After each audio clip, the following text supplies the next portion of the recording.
Hello YouTube, it is Chris here, and after 5 long years, I'm back and we're about to do my next 7-day survival challenge. Stick with me.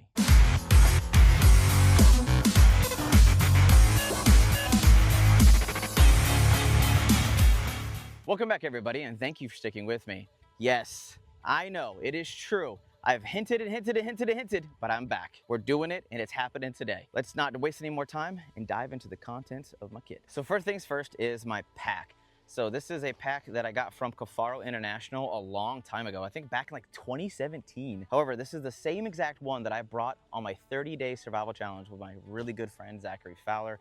If you guys don't know his channel, which you should, because if you know mine, you definitely know his. It's gonna be right up there on the side of the corner. I think this is a 45-liter pack. It's got a good frame on it because I plan on doing a lot of walking. What am I doing that's making this a survival challenge? Well, so as you well know, there are the 11 priorities of survival. And my thought has always been, well, what happens if we purposely go out into the bush and just take one of them away? And that's exactly what I'm gonna be doing. So for the next 7 days, I'm literally bringing absolutely no food and not gonna be consuming. I don't know, that's about the dumbest thing I ever heard. Next up is my shelter. This is the one-man tent by Lite.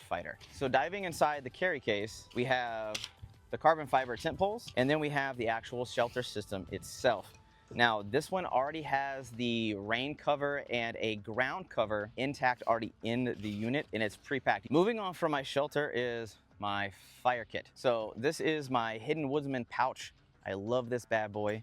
I've got a few little goodies inside. So my friends Mike and Joe from Outdoor Element actually hooked me up with this cool slice feather. This bad boy is made from VG10. They have this purposefully designed knife. So when I'm trying to start a fire, moving on from there, a couple more goodies that are inside. I have 9 feet of organic beeline wax hemp cordage. And then I obviously have Fiberlite. For those who've followed my channel for a very long time, Fiberlite has been a staple. Now we dive into kind of like my on-the-go kit. I'll be able to keep this on my hip, on my belt when I'm out in the woods. This is a small little Maxpedition little pocket EDC pouch, but the contents are pretty chill. I've got a pocket bellows. I have a nice little on-the-go version of my Fiberlite kit. There's a little pouch of it and some extra ferrocerium rods. I have a lighter, which is not gonna blow because it's super windy outside, but that is there. I have little tiny sticks of fat wood. I have some ultimate fire tinder from Pro Camp Tech. And then if nothing else works, I have the tried and true UCO stormproof matches. Next, we move on to water filtration. Since I'm not gonna be consuming any food for the entire 7 days, trust me, there's still gonna be tons and tons and tons we're gonna be doing. I had to figure out how am I gonna have safe, clean drinking water. So a few of the options I had is the Grail. I've tested this one out. This is one from Hydro Blue. There's a water filter inside. You kind of just take the screw cap off, dump some dirty water in there, boom, drink it, you're chilling. But this is from Aquamira. This lid right here attaches these water filters to it, and through that you can have various levels of protection depending on where you're going to be in the world.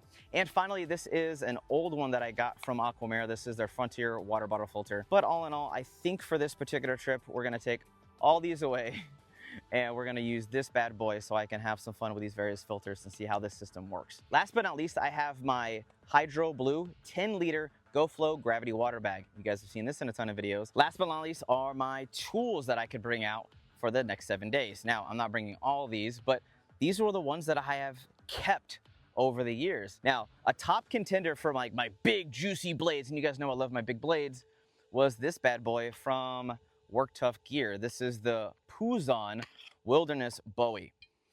This thing is a freaking monster. Another one of my favorites is from Dan Tope. This is the Kukri that he made for me, made out of CPM 3V. This is a big freaking chonking blade. It's like 12 and a half inches.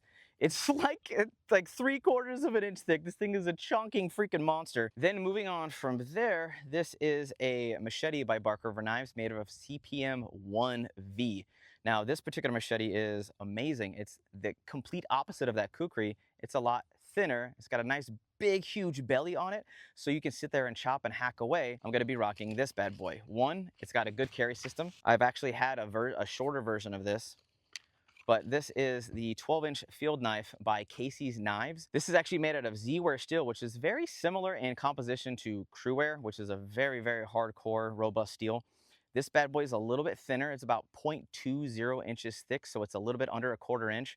but I'm getting a nice big 12.5-inch blade, and this is gonna give me the heft with the steel and the hardness and the durability of the knife that's actually gonna give me the best of both worlds. It's not too heavy, it's the size that I need. It'll give me a machete but knife hybrid. I'll be able to do tons of stuff between batoning, chopping, building shelters, tables, all a bunch of stuff while I'm building on my campsite while I'm out there for the next 7 days. So when all is said and done, these are the tools I'm gonna be bringing.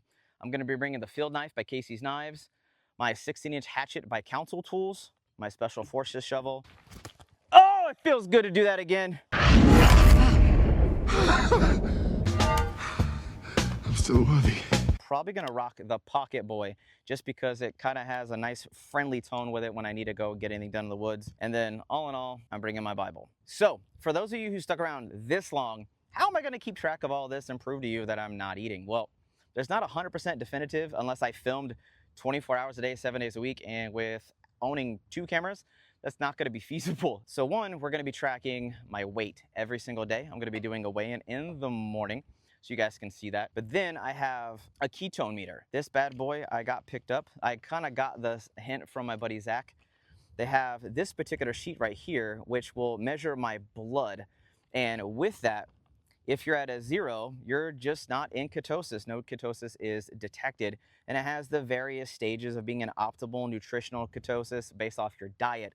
But the target number for myself and the audience, you guys should be looking for is ketone meter numbers in the 3 to 5 range, which means I'm in starvation or fasting ketosis. Maintaining these levels consistently should not be a long-term goal for nutritional ketosis.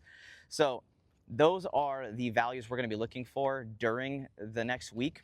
And that's what I expect to be seeing since I will be fasting the entire time. And finally, you're probably looking at this big chunking piece of hardware and going, what the heck is this? This is actually a military issue cot. I'm a hammock guy. I'm in a tent. I don't want to be on the ground because I live in South Texas and I know what's on the ground and I'm not a fan. I hope you guys are excited because I'm literally about to go pack up my bags and head out into the bush.